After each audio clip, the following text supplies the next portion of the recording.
Yeah, yeah, yeah. Why didn't I hear the sound effects, man? Which there, there we go. Everybody's in the building. All right, ladies and gentlemen, Friday vibes. Here we are. Who we got in the building today? I see my man Bananas, my man No No, One Good Foot. Who else? Mir Depp is in the building. NZ, New Zealand Ninja. Yeah. Yes, yes, everybody's here. It is a beautiful Friday. What is going on? Peace, peace and love. All right, ladies and gentlemen, you know, today we're gonna hang, we're gonna build. Y'all shoot me some questions. Bananas. New York got dispensary. My man DJ Presto One is in the building. Yes, always good. Ladies and gentlemen, I want you to show DJ Presto One some love. That is my, well, I can't say my DJ. That would be, you know, a little on the, whatever. I don't know where I was going with that. I thought I was gonna say something slick and funny, but it didn't pan out. So I have to let that line go. You know what I mean? But DJ Presto One is one of my all-time favorite turntablists, producers. I mean, you name it, the dude, the dude is a genius, son. And I'm always afraid to call him because my man Gorilla Strong is in the building. Oh, that's what's up, New Zealand Ninja. I'm glad. See, New Zealand Ninja showed some support. He bought the Q Unique shirt and some stuff, and he got it way out in New Zealand, son. Anyway, getting back to my brother Presto One. Presto One was touring with me when my first solo album came out, Vengeance Is Mine. We went to Europe, we went to the West Coast. He came out to New York to do the album release party. And what I was gonna say is every time I call Presto, I gotta approach with caution because the dude will hit me with like 50 million ideas of things that I should pursue, and they're all good ideas. And it's like, son, one idea at a time. Anyway, but that's my boy. What up, Serge? What's the good word? Thank you, Gorilla. Thank you. Now we're getting somewhere. Now we are getting somewhere. Where? Annie, what's going on? Yes, Presto is here. So, today, last night at midnight, today, the third and the new Q Unique and DJ Rhepmatic single dropped. It's called It Only Leads the Way, and I want to build about it a little bit. Hopefully everybody's heard the song already. Give me a thumbs up or a fire emoji or something. Show me some life that you heard the new Q Unique Rhepmatic single that dropped this morning. And as you guys get to your emojis, thank you, Nono, I appreciate that. Thank you. Okay, so let me unpack. Thank you all. Thank you very much. You guys rock. Thank you. Thank you, Charisma. Thank you. So here's the deal. This track today, It Only Leads the Way. What it does is, thank you, Annie. Thank you. What I went for on this was I wanted to tackle two, as you guys are saying, Mir Depp, thank you, as you guys are saying, deep subjects. So the first verse is dealing with a subject that kind of like helped lead me to this crossroad that I've been talking about every time I talk about the changes I made in the past 5 years. And that is the one thing that I wanted to get away from, for me personally. It's, you know, I'm not here to judge any artist and where they're at with their content, their lyrical content, or their, you know, songs or whatever have you. But for me, I just no longer feel good, comfortable, whatever have you, writing misogynistic lyrics. You know, a lot of women have they support me, whether it's people in my family, friends, women that I've known in the industry that I hold in high regard. It just felt really shitty to know all of these women, these strong, powerful women, and then go out and make a song where I'm saying the most outlandish, disrespectful shit. I just, me personally, don't feel comfortable doing that. I'll talk my shit as far as other shit, you know, and y'all know, because y'all can hear the lyrics. But when it comes to that subject, I just want to leave it alone. I never want to revisit it. And so I wanted to tackle that in the first verse. Rise from the ashes and, you know, regret some things I said in the past. Shock value raps is dead in the trash. Had an identity crisis.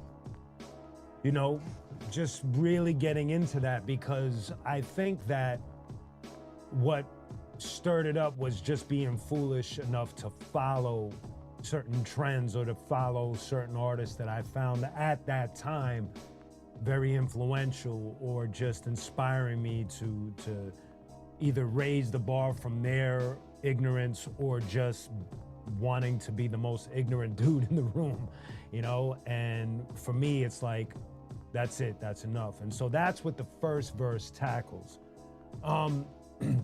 Thank you, Gorilla, I appreciate that. Thank you, Mir Depp. Thank you, Goodfoot, I appreciate you. Bananas, I'm gonna answer that question. Thank you, no, thank you. Jay Bugsy, my brother. So that was the first verse. In Surge, thank you.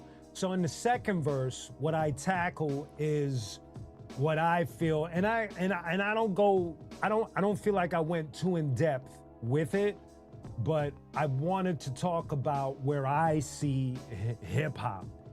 And as you can see, I even hold myself accountable in that second verse. I'm not like one of them dudes that are just looking down at everybody like you guys did it all wrong and I only do it right. I even include myself saying, you know, even I'm to blame for some of the I mean, look, in the first verse, I'm talking about not wanting to do misogynistic lyrics, which I've done. And I feel that added to the problem of what, you know, we're looking at currently. Now, that's just my opinion. Let me just state that as just to put that on the table, because, you know, a lot of people, we're living in a time where opinions are all over the place, comment sections everywhere. And I just like to clarify, when I talk about these things, it's my humble opinion, which means that I'm not trying to force anything down anyone's brain. You know what I mean? Either you're gonna listen to it and agree, or you listen to it and not give a shit. And you have every right to feel that way. It's all good. But for me, when I tackled that second verse about where I personally see hip hop from my opinion and my perspective, it's not all of it. I'm not gonna fall in that trap either, because a lot of people like to generalize, oh, hip hop is dead. And I'm like, yeah, you're saying hip hop is dead? So you're saying that what Vinny Paz does and what Czarface does and what Pharoah Monch does and what Razzcast does is dead? Are you tripping? So I try not to generalize and pay attention to that. So therefore, it's just a certain area that I feel just looks crazy. And it's probably the more popular area of it. I'm not saying that all underground or independent music is perfect either, because it's not. But I think that when you look at what's popular, my fear is that we're not the only ones, hip hop heads aren't the only ones looking at it. There's casual fans. There's people that are just stopping by and listening to one song and then looking at the entire picture and thinking that it's, you know, some crazy shit. So that's always my concern. And because I feel like there's not enough balance and there's, you know, certain things are missing when it comes to what the popular stuff is going or where it's going, that's when my concerns come in. And so whether it's rock or hip hop, and in this case, for that verse, I'm really talking about hip hop, it's just, you know, I just feel like, and I say it, I feel like we could do better than this. And I segue that by saying the golden era proved, because it did. And when the reason why we all love that era is because I feel like 90%, 95% of us, or 95% of the product, or 90% of the product, we could all agree was perfect, right? So that's why I use that and ended. The golden era proves we could do better than this. So it's a blueprint. I'm not saying you have to do the music for the golden era, but there are certain codes and rules that we were following that were kind of at times unspoken, that made it just as dope as we all agree it was. And that's to deal with that, you know what I mean? So that's, you know, that's the song in a nutshell, is that the first was just apologizing for my ignorant, misogynistic lyrics. And the second one is holding myself plus everyone else accountable for what we're looking at when it looks at this beautiful music that we all love to listen to. And that is what it leads the way is about. Fuck the title up, son. So and thank y'all for listening, and thank y'all for, you know what I'm saying, like everything y'all are saying about the song, even though it's very brief, but I appreciate it because you guys are taking the time to listen, and for you guys to come back and report, yo, that's deep and it's dope. Thank you. Thank you very much. I appreciate that.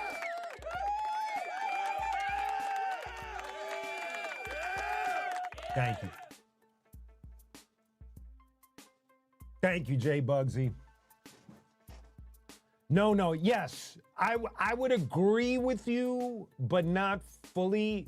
I think there is dope hip hop commercially, like for instance, the Clips, to me, of course, they're not as popular as a Taylor Swift or a Drake or a Cardi B, and I'm guessing, but they're popular.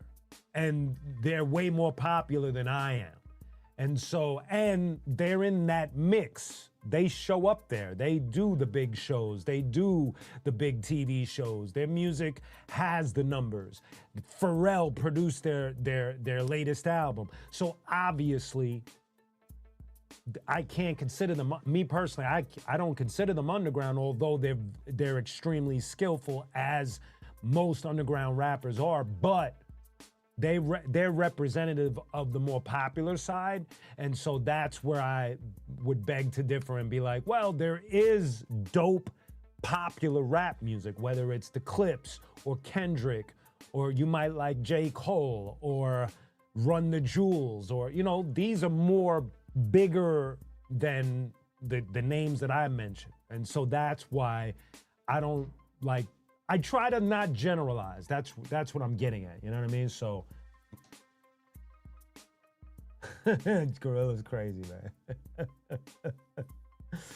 Oh man, but and I hope you understand where I'm coming from. It's just I've gotten into not like angry debates, but debates nonetheless, with whether it's OG rappers. Like I've gotten into peaceful debates with Kool Rock-Ski from the Fat Boys, because, you know, most of those guys that are in that OG legend status, they're not gonna take the time out to go. Most of them won't. Let me not generalize. Most of them are not gonna take the time out and go listen to, excuse me, a Q Unique or a Vinnie Paz or whatever, unless it comes across their timeline or somebody shows it to them. But they're not digging like that. Not, some of them are, but not, some of them aren't. And he, you know, when he made a general statement, that general statement that will drive me crazy. And it's like, all hip hop sucks. And it's like, wait a minute. All? Wu-Tang sucks? It's not like they stopped. Method Man still, Raekwon still puts out music. Nas is still dropping albums. So it's like, they don't suck. De La Soul dropped an album with Nas. It's like, none of that sucks. So that's why it's like, I guess I'm more of a nitpicking about how people say that, you know, because it's like once you say it's all sucks, I'm in that. Ill Bill's in that. You know what I mean? Like when you say all, we're part of that all. And so to me, when he said it, I felt insulted, not from myself, because when I answered him, I said, do me a favor, listen to Vinny Paz, Ill Bill, Czarface, and I gave him a long list. And then tell me if it sucks. Because that changes everything. Because now I'm uncovering shit that you didn't even know existed. And in his case, he didn't know existed. And then a couple of months later, he posted one of my, and I didn't even say my name. But a few months later, he posted, which track would he posted? It's off the Pound for Pound album. Give me a second. I hate when I can't remember. Torch Them All. He posted my video, Torch Them All, on his page. Now, first of all, one of the Fat Boys, and obviously rest in peace to the two that passed away, you know, Marky D and Buff. But to have one of the Fat Boys post my video on their timeline was nuts. And he gave it props. And so, see, like I shed some light on something and he did a little digging and he found my video. And I didn't send it to him. I didn't harass him. I didn't put it on his feed. I didn't DM it to him. I just said what I said and minded my business, which I feel like is the right way. But that's my opinion. I feel like that's the right way to do it. So that's what, you know what I'm saying? So.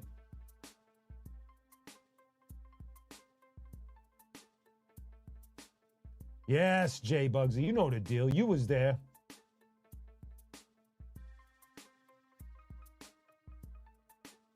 Exactly, no, you get it. Thank you, Gorilla. I appreciate that. Thank you. BX, what's going on? Welcome, man. And that's what I mean. Thank you, A Part 2Z. Thank you. I appreciate that. Thank you for that plug. So that's how I feel about that subject. I and even with rock too, you know, because y'all know I do rock, and even with that, like when people, you know, oh, today's bands, and it's like, are you sure you're listening to everything? There's a lot. Listen. Whether it's rock, jazz, hip hop, country, bluegrass, whatever you want to call it. Let me tell you something. This has been said. So I'm, you know, for those that are learning this for the first time, let me shed some light on something. Spotify gets about 65 to 70,000 new songs a day. So with that, it's very hard to say that something sucks, because then you'd have to dig through all of that shit to find what you gotta find. So you know what I mean? Like, you just can't generalize like that. It's not fair.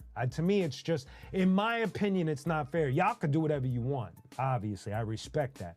But for me, it's just, from my opinion, my perspective, it's not fair to bunch everything and just say the whole fucking thing sucks. Just, it's not cool. That's my opinion.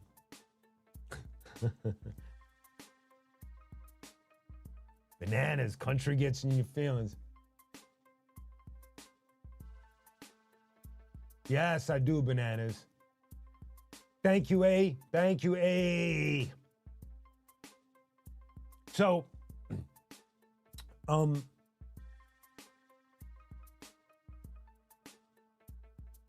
Slaughter, you know, and that's dope. And yo, the other day I went to a show. Fieldy's son has a band called Playa, and they're like, to me, it's like a cross of nu metal and hardcore. It's really raw, and I really enjoy. You know, they're kids, and so they're bringing that youth energy, and it's a lot of fun. And a producer that I work with when it comes to rock, his name is Chris Collier. He's worked with White Lion, No, he's worked with Whitesnake, Prague, Leeway, Korn. He's worked with a lot of big and small bands, and he showed me a band called President.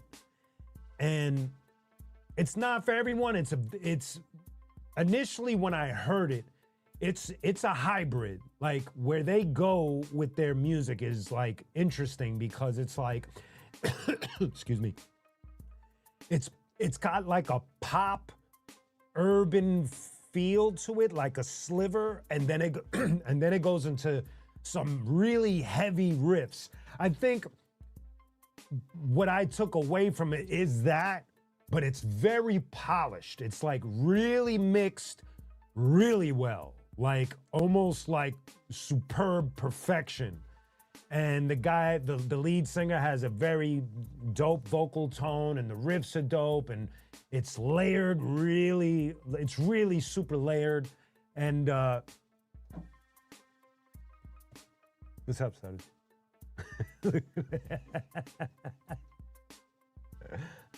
I got you, man. I got you. Light, what's going on? Yes, Gorilla, I'm getting to the end of that list, and I hope to have a full book report for all of y'all next week. So thanks for your patience. It's between, so let me tell you what I'm dealing with, even though you shouldn't give a shit. So, between doing these shows and getting the new Rhepmatic Q Unique album done and some of the rock projects, I definitely get to the list. I listen a little bit, then go away from it. And then, you know, I just accumulate and get my information ready. So hopefully a few more days and I'll have a little report on every, because there was a lot. Y'all threw a lot of names at me. So, you know, that's the deal with that.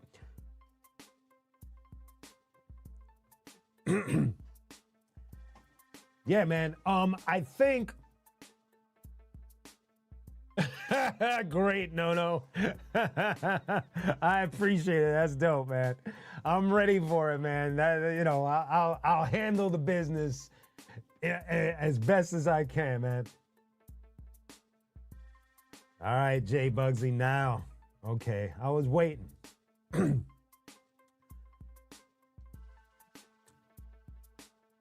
Africa Bambaataa passed away. It's a controversial subject. Everybody has their point of view, their perspective, their opinion, as usual. I, obviously, being a member of Zulu, I knew Bam. I got my Zulu lessons from Bam. I got my knowledge, wisdom, understanding from Bam. You know, I personally have never had any bad experiences with Bam, but I'm also a member of Rocksteady, so that kind of puts me in a different category from the chaos. I do not condone anyone having a situation like that, and I say it carefully because everybody is going to deal with an issue like this or that.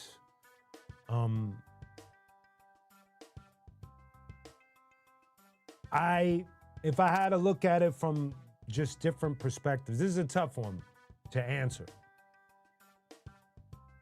What I can say is that his input on hip hop is at an insane level, and I don't think people realize that. And it's not about whether you got love for him or not. That's everybody's opinion. But what he did for hip hop, nobody else did. What he brought together thousands of people under one umbrella, nobody else did that. And so I don't know how to approach it because we all have some sort of darkness in us. We all have some sort of dark incidences in our lives that, whether we were young or old, whether we were young and not understanding or went through a situation in our home lives and then tried to fucking come to terms or figure things out and you don't have guidance. And I can ramble on about this forever, but all I know is that Zulu, I have to take it from him and just say the importance of the Zulu nation is invaluable. And what the Zulu nation represented in hip hop, I mean, y'all would just have to do the research and figure it out for you. You know what I mean? So it's kind of hard for me to express. Jay Bugsy and I, we were in the Bronx during the height of Zulu, and everybody was either in Zulu or you just wanted to be in Zulu. And because it represented this unity, it represented so many things. And so maybe the answer is to pull it from one individual and just put it under the name of Zulu. Because so many names go with Zulu. The Jungle Brothers, the Tribe Called Quest. I mean, holy shit. The list just goes on and on and on. And, that's the best I could say about this subject. A lot of people have a lot to say. And I don't, as you can see, I didn't even post anything because it's that's it. Bam, passed. That's it. Zulu Nation, peace, unity, love, and having fun. And that's that. I don't even know how to end the subject. So we're going to have to change it now.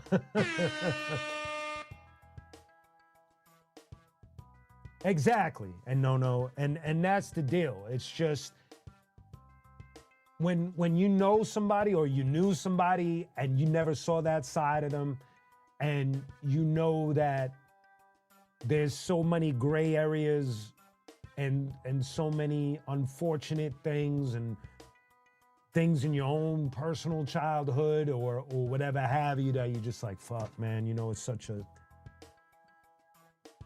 rough subject, you know what I mean? And so that, at the end of the day, that's what it is. Just better not to even be involved. But Jay Bugsy is my brother. Jay Bugsy has shown me grace when I was fucking up, when I was ignorant, when I was just unaware of my own behavior and whatever have you. And he's a true brother. So for him to ask that, I have to answer. He deserves that, because that's a brother that's been there since we was kids on my grandmother's block, his grandfather's block. You know what I mean? So salute to my brother Jay Bugsy, and thank you, brother, for putting up with my chaos. Peace to you.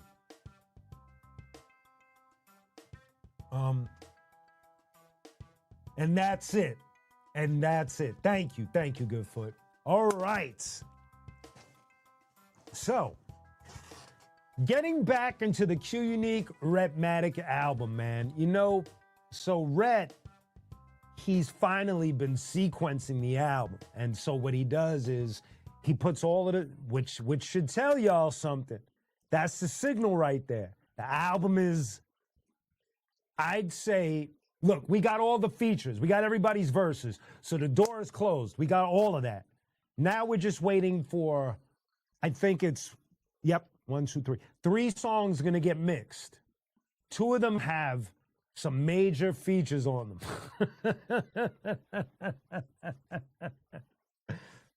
Thank you, Jay. Love you too, brother. 2 major features. 2 major. Y'all are going to be tripping. First of all, there's crazy features on this one. And I haven't been doing a lot of features lately, and I think I spoke about it.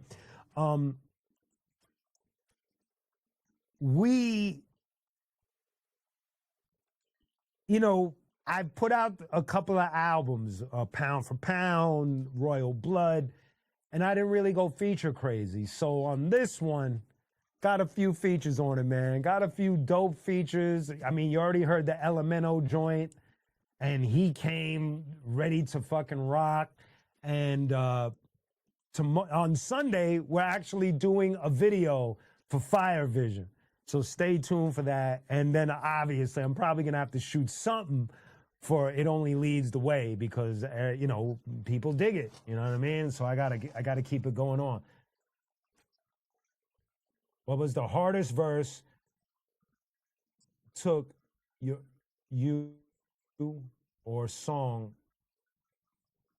Hold up, son. What was the hardest verse that took me or song to ever do? Okay. The hardest verse. That's a dope question, man. Oh.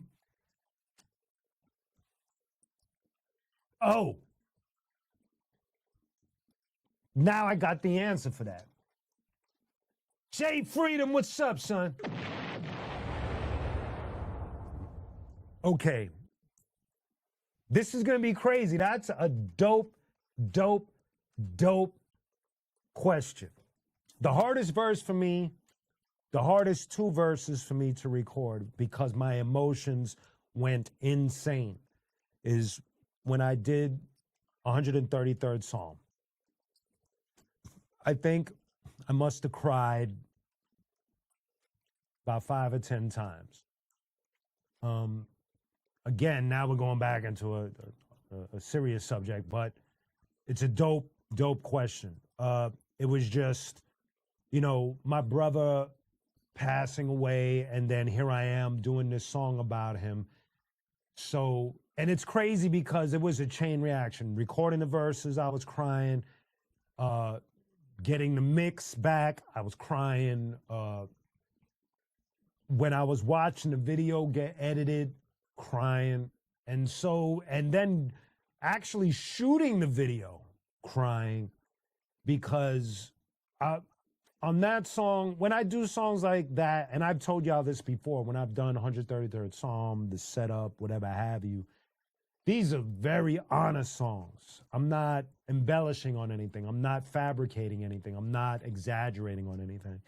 I'm telling you exactly the situation and how I felt realistically. And so that song, not having my brother here, not having him here to witness all the things that are happening, not having him here to meet y'all, you know, and all of that, you know, and then having to rhyme about him.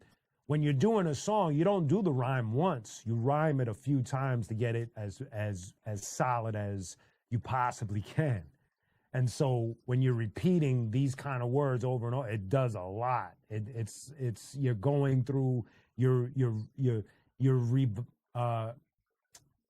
looping a situation in your head over and over again until you finish. And then you got to watch it, and then you got to listen to it. And so that was the hardest song as of recent for me to do. Thank you. Thank you, Jay Bugsy. Gorilla, that is a dope question. So let's talk about Greengrass. Greengrass has a funny, fascinating story. Greengrass, let's start with the beginning. I wrote Greengrass. All right, so that's the Between Heaven and Hell album. Now, the thing about the Between Heaven and Hell album is that the majority of it is a very serious album, and at times sullen, like I do Man of God on there, which is a very hard song to even listen to, in my opinion. It's lyrically, it's a rough song. But overall, that album, it has a very dark tone to it. And when homie, I forgot what homie's name was,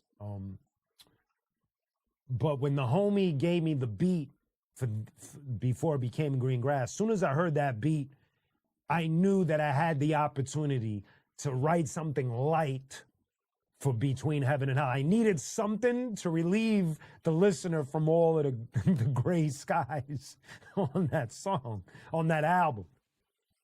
So And it's funny because Jay Bugsy is here, and I mention him on Green Grass because I talk about uh, walking around Tremont Avenue with Jay and Kev.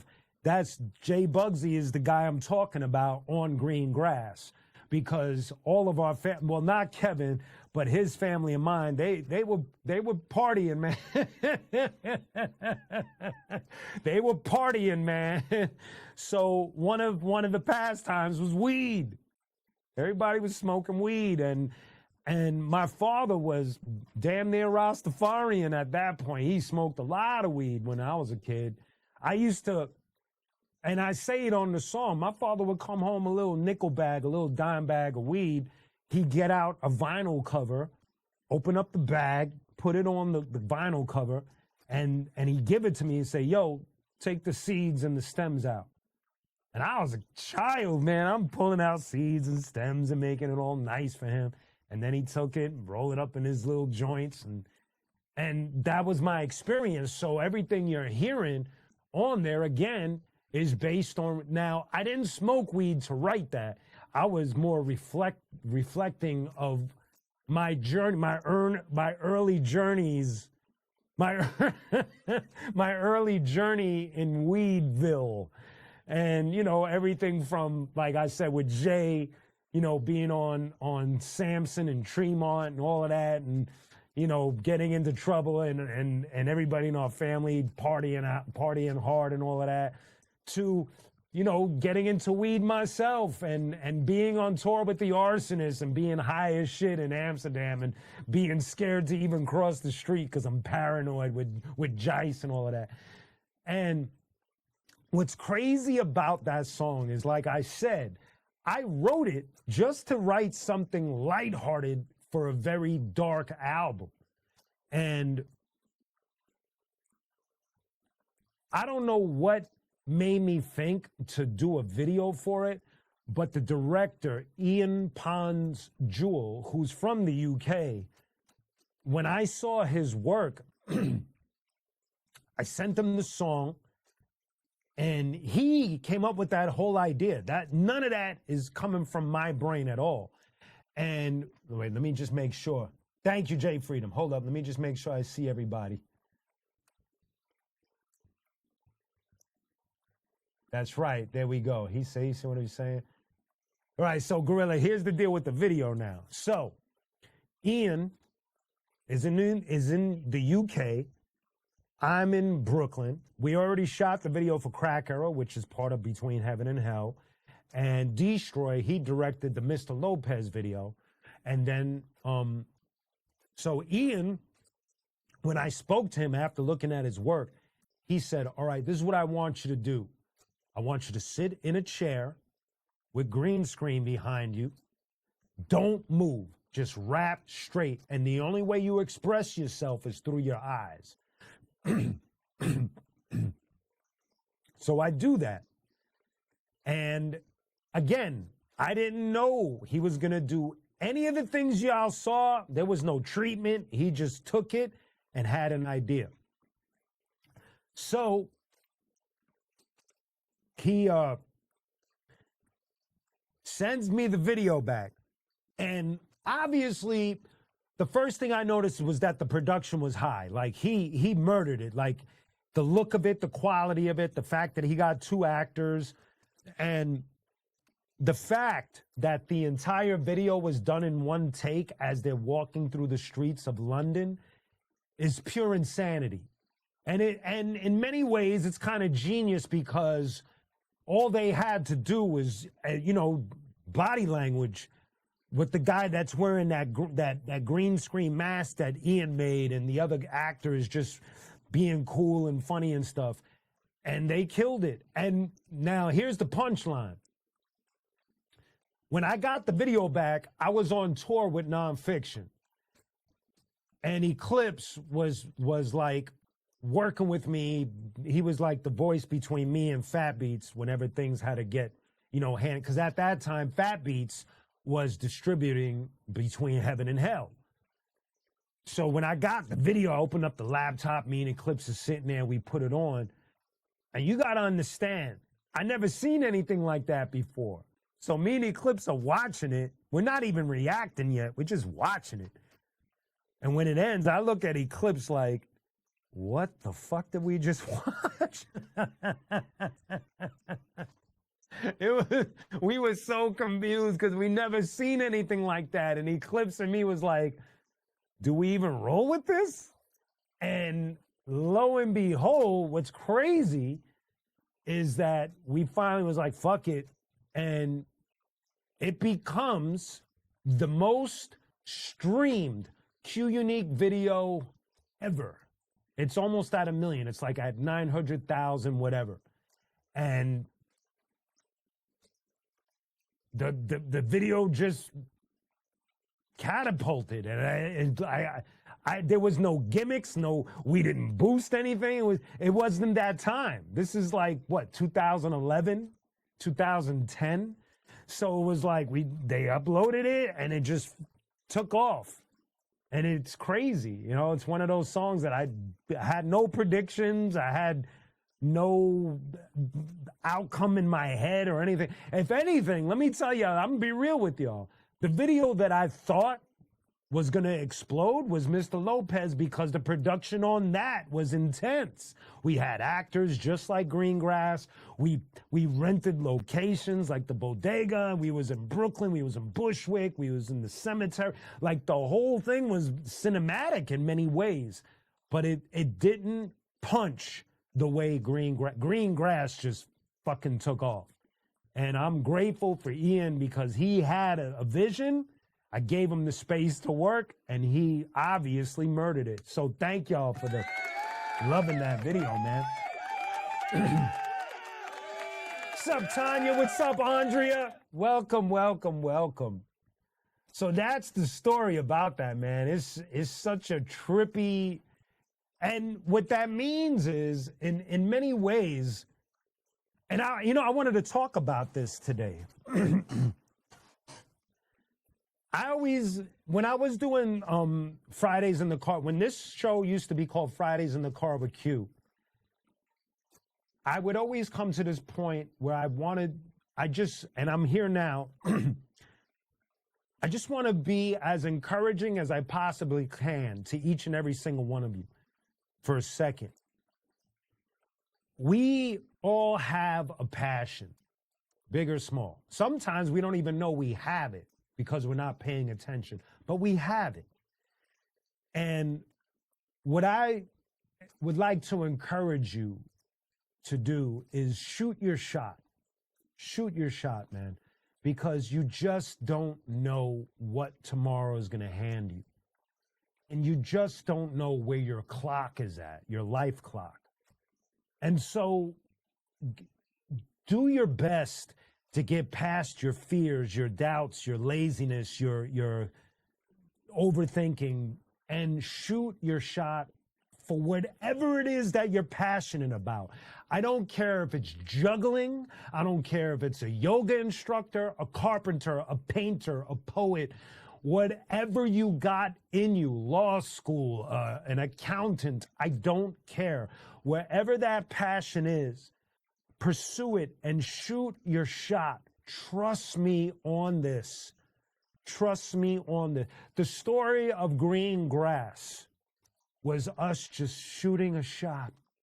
That's all it was. It wasn't some scheme. As a matter of fact, I told you, I didn't even really think much of it when I wrote it. I just had fun, and I shot my shot.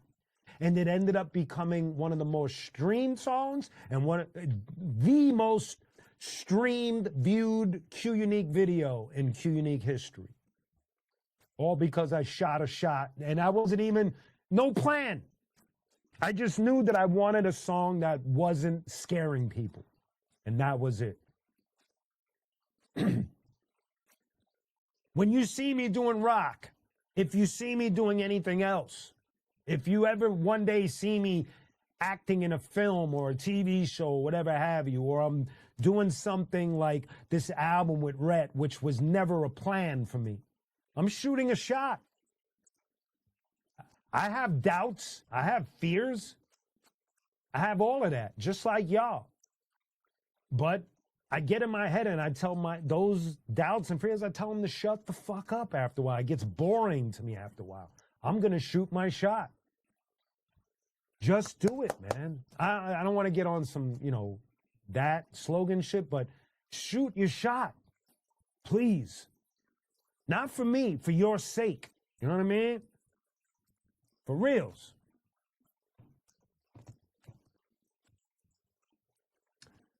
Eternal question, 80s or 90s in hip? Man. I put 80s before 90s. I love the 90s shit. I'm a part of Arsonists, Nomads, came in from the middle of the 90s. Well, technically early, but that song I don't really like. I know I did the early CNC stuff, but mid 90s to the end of the 90s is more where I look at for my stuff. But I look at the 80s because I think Bananas asked me. My Mount Rushmore comes from the 80s because that's when I was a fan and a student just watching who I thought were the master craftsmen at work. So the 80s will always, I never put 90s, it's 80s. I feel like 80s laid the groundwork for that fly 90s shit. KRS, Rakim, Kane, Kool G Rap, and the supplemental Biz Markie. That right there. Of course, there's Super Lover C and Casanova Rudd. There's a bunch of others that, De La Soul came out in the late 80s. The Jungle Brothers came out in the late 80s. So it's like there are certain things that you just like, they're so important that it's like the late 80s, man. So that's my answer for that, man. Who was the first hip-hop artist ever started? Man, that's a dope question. I don't know. I would have to research that because all I know is like some of the earlier ones is like Cutmaster DC, Jaz-O. He didn't start when y'all saw him. When y'all saw him with Jay-Z, he started in the 80s. And quietly, like he was right. I think he wrote the song Ma Fila, which is an 80s joint. You got to check on that, but I believe he's credited for that. And Jaz-O, he's from Brooklyn. These are early cats. Stetsasonic is early. Fat Boys is early Brooklyn. Kane is early. Milk, early, but I'm sure that they were way earlier than that. I just would have to do fucking the Boogie Boys. What's the name of that song where they sample Inspector Gadget? That's a Brooklyn crew. I think they called the Boogie Boys or something like that. I can't remember their name, but or the name of the song. But y'all know what I'm talking about, where they played the Inspector Gadget theme and they rapped on it. And they had K-Love, the beatboxer, on it. I believe all of them dudes was from East New York, Brooklyn, and that's early. Matter of fact, I think UTFO is from Brooklyn. I have to check on that. But I think they're from Brooklyn too, so that's the deal with that. Ramelzi, yes. Yep.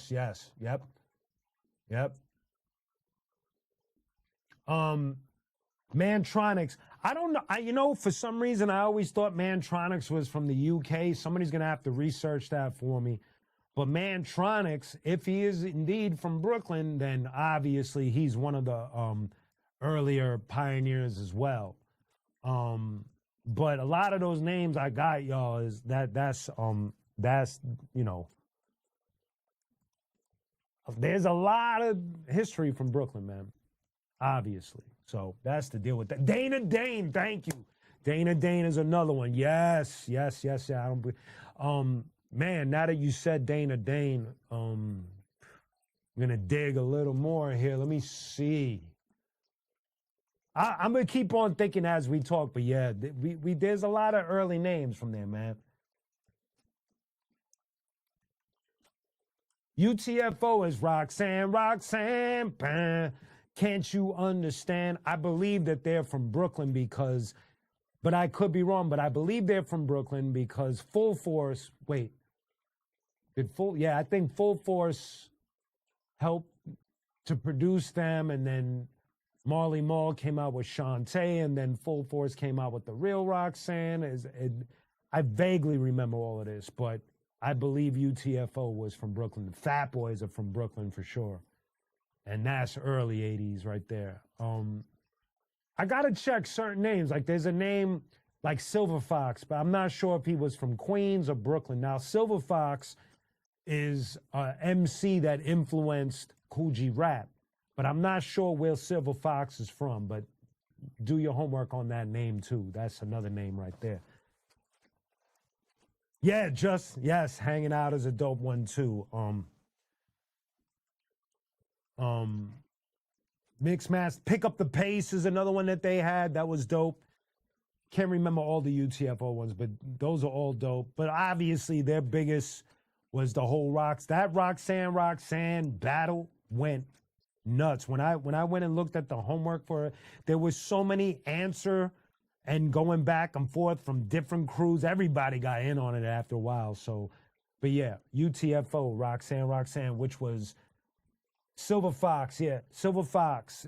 Kool G Rap talks about Silver Fox. You could probably find something on YouTube where G Rap talks about it. I forgot what crew Silver Fox was from, but he might be from Queens. But I don't know. I don't remember. I don't really know. Jay Bugsy, you know when they do that, when they say rhyming, the thing is, and I could understand that, and I've seen people post a clip of those other dudes that are from like the 50s and they're rhyming, but my thing is, it's not under the umbrella of hip hop, so it's rhyming, but it belongs to something else. You know what I mean? Hip hop pulls from things, we all know that, and to me, hip hop rhyming starts in the 70s with Melly Mel and them.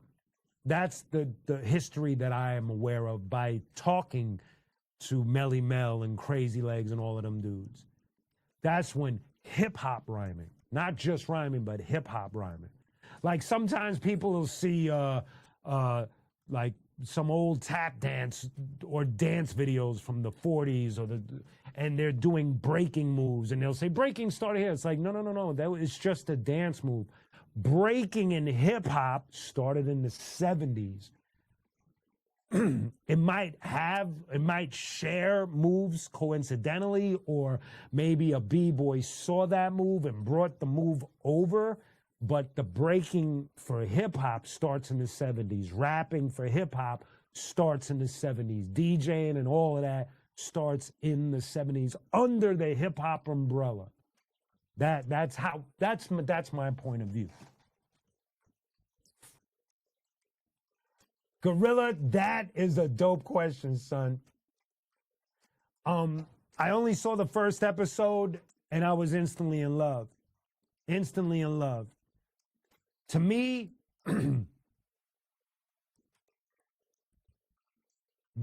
it being animated is really cool. I like that style of animation. But when you watch it, it could have been a live action joint too. Darth Maul is one of them characters that just, we're all intrigued. He got a cool look, the double lightsaber, his movements. But I've only seen episode 1, but that episode blew me away. Like it was just an amazing episode. I really enjoyed it. I'm also watching a show called Pluribus, which is really good. I'm really enjoying it. And I'm also watching Paradise, and I'm also enjoying that. I think it's amazing. So, Charisma.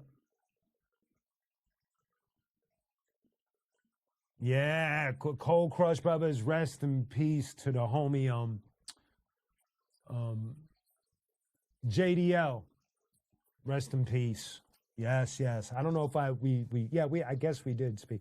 You know, again, talking about early rappers, JDL, man, from the Cold Crush Brothers, may he rest in peace.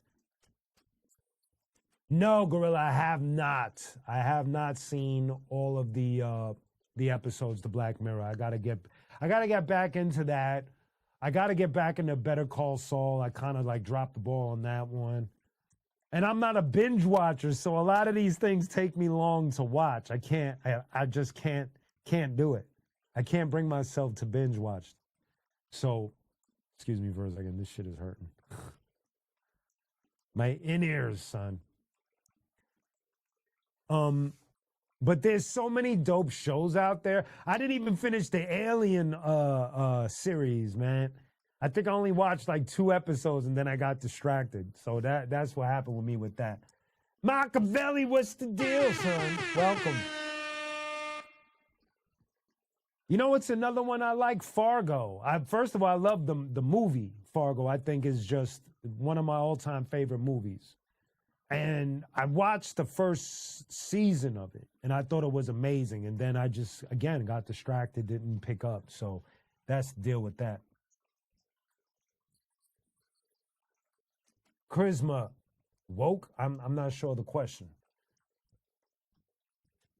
But but Fargo is dope. I thought it was from the first season. I thought it was dope as well. Another one I didn't finish is Snowfall, and the acting in that I thought was brilliant. It's just with that one, when I could kind of like when I watch a series like that. First of all, what trips me out is like when you like I grew up, and as many of us have during the crack era. So when I see and I was, you know, as a kid growing up, I seen all the ugliness of it. So to watch a series about it, sometimes it was emotionally draining because there's a part of me watching it, and then there's a part of me that's like, yeah, I remember that shit. I remember how it made me feel. I remember how it affected my family. I remember how it affected the neighborhood. And so it becomes emotionally draining for me, and then I have to take a break. And in this case, like I watched it and I knew it was dope, and then I needed to take a break from it, and then I just never went back to it. Know what I mean? So that's sometimes that shit happens. I give, you know, I'm sure y'all can understand. You ever watch something that does that? Like you're enjoying it and you're like, this is dope, but then you get emotionally invested and you're like, I need to take 10, man. This shit is real. This show or this movie is really fucking with me. There's been a few movies like that for me and a few series like that. Are there any movies or series that are like that with y'all? Basketball Diaries is a tough one for me to watch. I don't even know if I could watch it ever again. You know what I mean? Something like that. What's the Requiem? Requiem for that one is a rough watch too. You know what I mean? So y'all know what I'm talking about.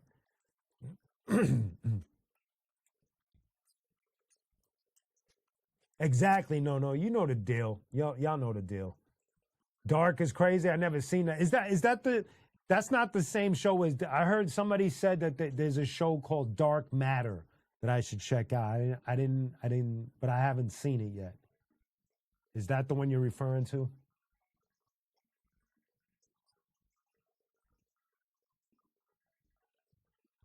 Animes, yes, yes, yo, BX.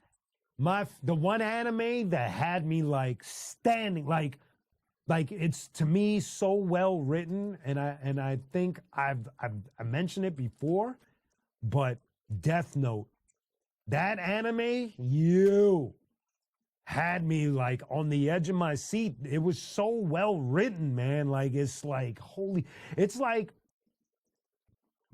the obviously the animation is dope and the punch to it and everything, but the way it's written is like so like mentally invested that for me after a while I was like, holy shit, man, this shit is better than some real live action series, man. It's like so powerful. So you know to deal with that.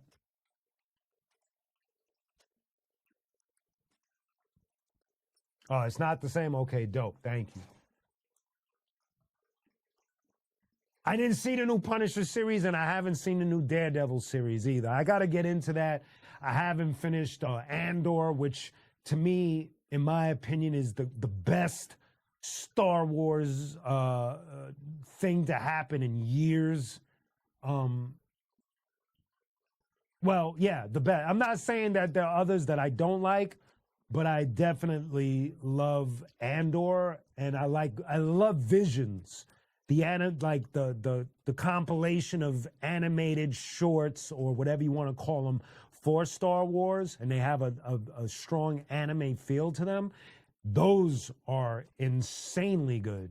Like almost like when you watch it, you like the Star Wars staff should be pushing this shit hard because it's a must watch, man. Machiavelli, peace. Have a good weekend, baby.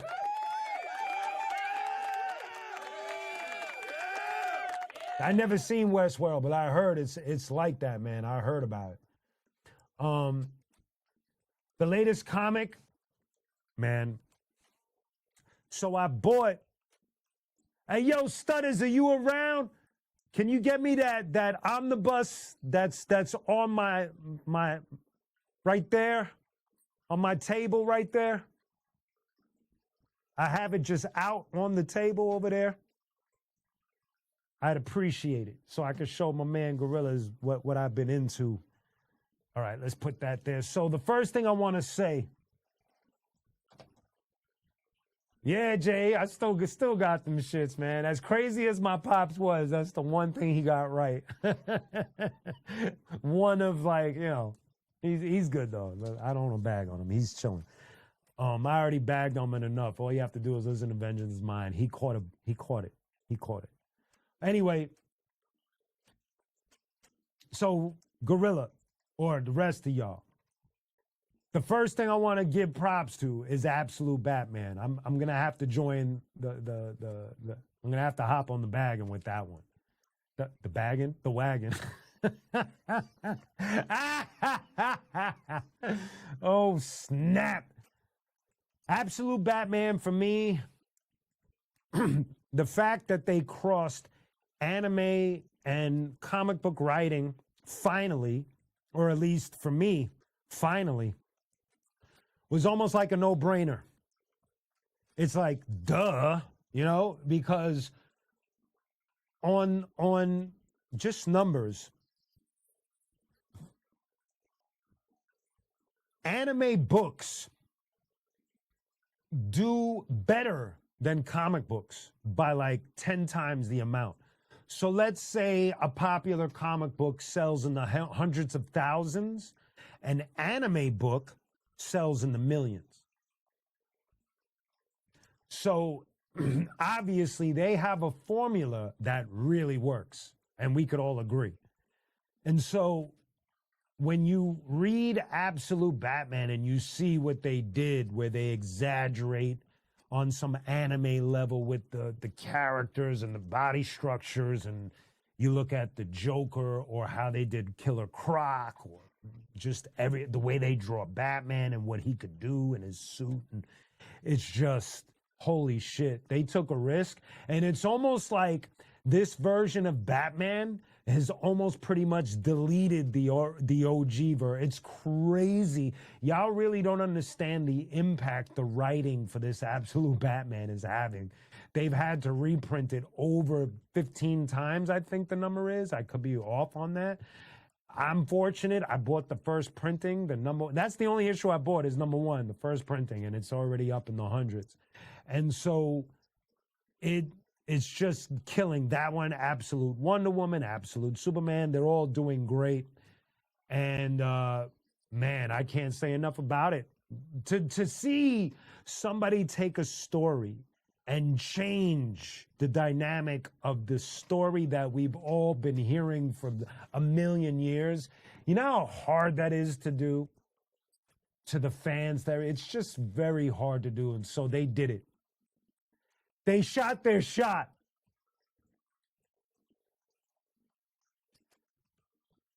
And, Gorilla, so this is what I'm reading now also. The Brian Michael Bendis version of Daredevil. I've always been a fan of Brian Michael Bendis. I bought the omnibus right there. And Brian Michael Bendis is responsible for the Ultimate Universe over at Marvel. What he did with Ultimate Spider-Man, the Ultimates, I don't know all the Ultimate writing he had an effect on, but his Ultimate Spider-Man, which ultimately, no pun intended, evolved into the Miles Morales Spider-Man, is just, again, insane. And I've always been a fan of his writing style. So I had to cop this because I want to see his angle on Daredevil. I never got a chance to really visit his angle on Daredevil. So that's what I'm into right now. Yeah. So Attack on Titan, I might have watched 2 episodes and I was blown away, but I didn't finish it. I got distracted. As well as there's another one where there's, somebody help me out here. There's 2 brothers, and one of them is stuck in a suit of armor. What's the name of that series there? Somebody help me with that. Y'all know what I'm talking about. Jay Bugsy, I'll see you Wednesday, baby. Salute to you, love you. Peace. I forgot what was the name of that one. Shit. Full Metal Alchemist, thank you. Yes, that one, I watched a few episodes, and again, it's that anime, look, I believe that some of the cartoons that come out of America are pretty cool. I think that where the cartoons are amazing here are more like, I'm gonna sound like such a child right now, but like the regular show, The Amazing Adventures of Gumball, Billy and I've mentioned it in Greengrass, the Grim Adventures of Billy and Mandy. I think Chowder, I think all of that is like comedically really smart writing. Just the punchlines, the comedy is always like brilliant to me, especially in cartoons like Gumball and Chowder. That's what I look for in that. But anime, the writing, we all know that the animation itself is beautiful and in many cases just breathtaking, depending on what you're watching. But the writing for a lot of anime is just intense and high level. And so, a lot of these shows, Full Metal Alchemist, Attack on Titan, I'm watching Hunter or Hunter x Hunter. I love the writing in that. But they just have a way of just getting you involved mentally. And so that's how I feel about it, man. Rick and Morty, yes. I mean, comedic, like, again, now you bring up Rick and Morty, and that's dope. To me, American Dad is like, there's been times I'll be puffing at night, throwing American Dad, and I'd be crying laughing because the comedy is just like almost on genius level. The timing of it, what they're saying. Sometimes they go way out on a limb and they risk everything, and say some wild shit. But I think it's just in the vein of comedy. I just think it's brilliant. Like, you know what I mean? So that's how I feel about that.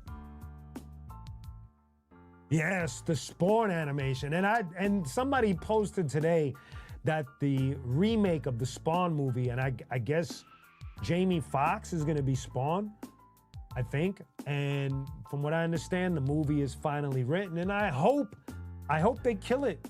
I really do, because the character's dope and the animated version is dope. I don't remember if I saw the movie when it came out, but I don't remember if I might have enjoyed it just by being in the theater, but I don't know if it aged well. I know a lot of people had a lot of problems with the movie in the beginning. I thought John Leguizamo did a great job, but you know the deal.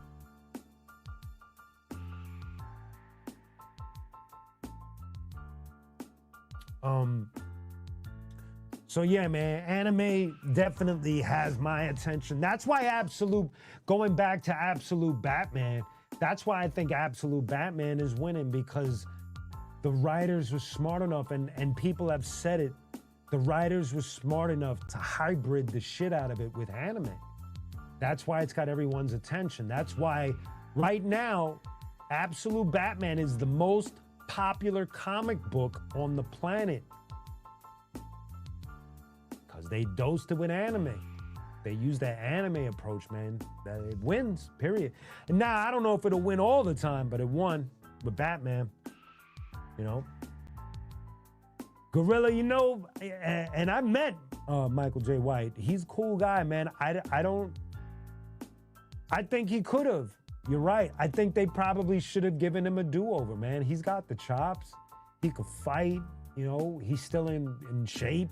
You know, they should have gave him a chance. The same way people wanted Wesley Snipes to get another chance with Blade, right? Because I thought he was dope in Blade. The fact that he's not back as Blade is like, I mean, but you know, I'm not trying to diss actors that are gonna get the part either. I think Jamie Foxx obviously is a great actor, and so he's probably gonna kill it. If the script is good, if the screenplay is good, he's gonna kill it. We all know he's got the chops, right? So we'll see what happens though, you know what I mean? We'll see. Now you got me hyped though to go back, because I got the DVD collection of Spawn, the animated series. Tell me, whoever's watching that, has anyone watched it recently? The animated series of Spawn. All I want to know is, did it age well? I'm curious. Did it age well? Because sometimes, you know, the script don't hold up. You know, it was good for the moment, but did it age well? Let me know, man. I'm curious. Triple H, that's right. Oh my gosh, that's good. So I'm gonna pause for a second to just get into the plug. Y'all know I got a plug. For those that don't know, or not aware, you still watch it? It's dope, NZ Ninja? Because I'm curious about that. So for those that don't know or not aware, the third single from the Q Unique DJ Redmatic album dropped last night at midnight this morning. It's called It Only Leads the Way, streaming everywhere. So please do me a favor, when you get a chance, either hit the link in the bio or go to qunique.com. The link is there on the homepage. And just thank you ahead of time for your support. Y'all know the support is greatly appreciated, well, whether it's here with the super chats, super stickers, and super gifts, and obviously any amount is greatly appreciated, on top of the fact that if you visit qunique.com, of course, you know I always go here. If you visit, damn it, I hit it. What am I doing here, man? Did I do it? There we go. Right here, you can see It Only Leads the Way is right there on the page. Wait, can y'all see it? Let me see. Yeah, y'all can see it. Okay, let me go back. You got It Only Leads the Way right there. These are all the 3 singles that have come out so far. It Only Leads the Way is the latest. Fire Vision was the second. And of course, Cypher Up started the whole ride. You can listen to all 3 singles. They're on the homepage. You got the video for Cypher Up right there. And then if you go to the shop, you could shop anything, any of the merch on top, t-shirt, CDs, poster, coins, pin. You get stickers with that, and you get a little free little stack of Yo MTV rap cards. So, you know, that's the deal with that. And thank you in advance for the support. I really appreciate it. Thank you.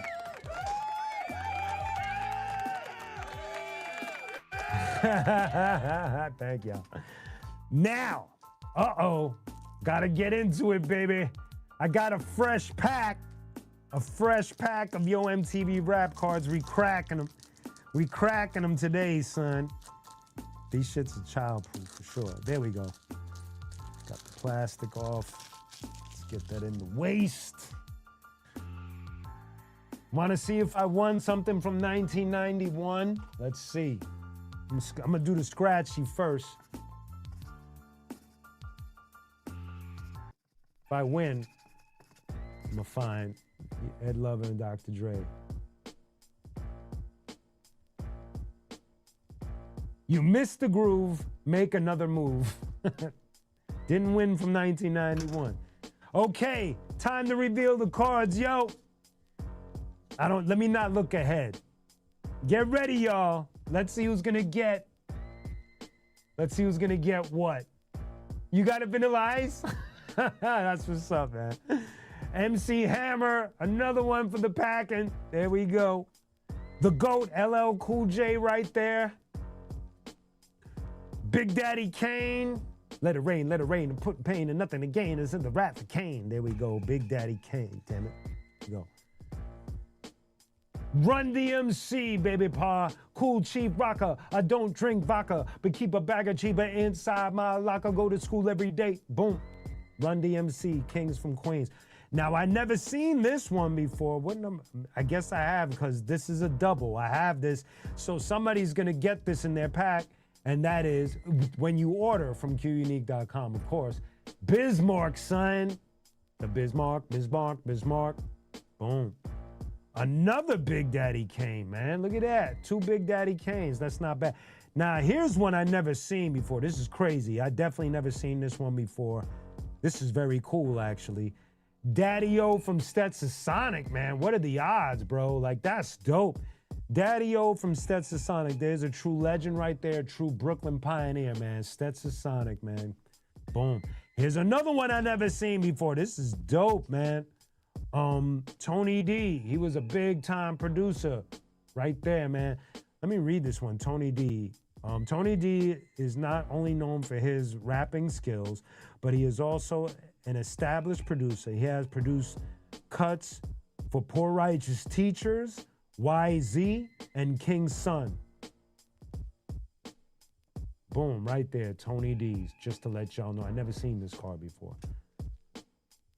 Ooh, the next 2 I never saw before, man. So this is dope, son. Ed O.G. and the Bulldogs. Never seen this card before. That's dope, man. I got to have it. Straight out of Boston, son. Ed O.G. and the Bulldogs. That's a dope one right there. And lastly, I never seen this before. This is really cool. The Black Sheep, son. Who's the Black Sheep? What's the Black Sheep? Such a dope album. The Black Sheep, I think we spoke about them a couple of times on the show, but that's a nice little pull list right there, man. That's really cool, man. That's dope, Gorilla. That's what's up. Right? These are some crazy cards right here, man. So again, wherever there's doubles like that Bismarck or the Kane or the MC Hammer, those that end up in your orders when you order from QUnique.com, of course, ladies and gentlemen. Native Tongues. The Native Tongues. Let me see something. Right now, what do I want to do here? You know what I want to do, ladies and gentlemen, and Stutters going to help me out. We're going to get another shot. Stutters was kind of inspiring me. We're going to get in the booth. What do y'all think? Y'all want me to go hit the booth? We're going to hit the same song I hit on Wednesday. Wednesday I was kind of tripping all over the place. If it happens again, it happens again. It happens again. But we're going to get back in the booth, and we're going to have some fun, ladies and gentlemen. So for the track, well, I press 2, right? Yeah, nah, I know, Stutters, I know. All right, so let me get this, and I'll see y'all in the booth.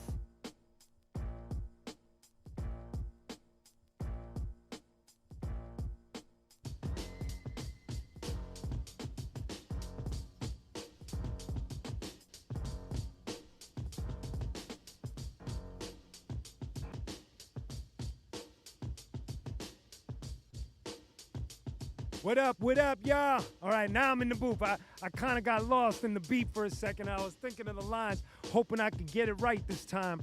If not, at least we here, we hanging in the booth. Shout out to LA Vocal Booths for the beautiful booth. We're going to have some fun today, baby pa. It's Friday Vibes with Q. Shout out to the chat, to the community. Much love to y'all this weekend. Have a beautiful weekend. Spread love. It's the Brooklyn way. Peace.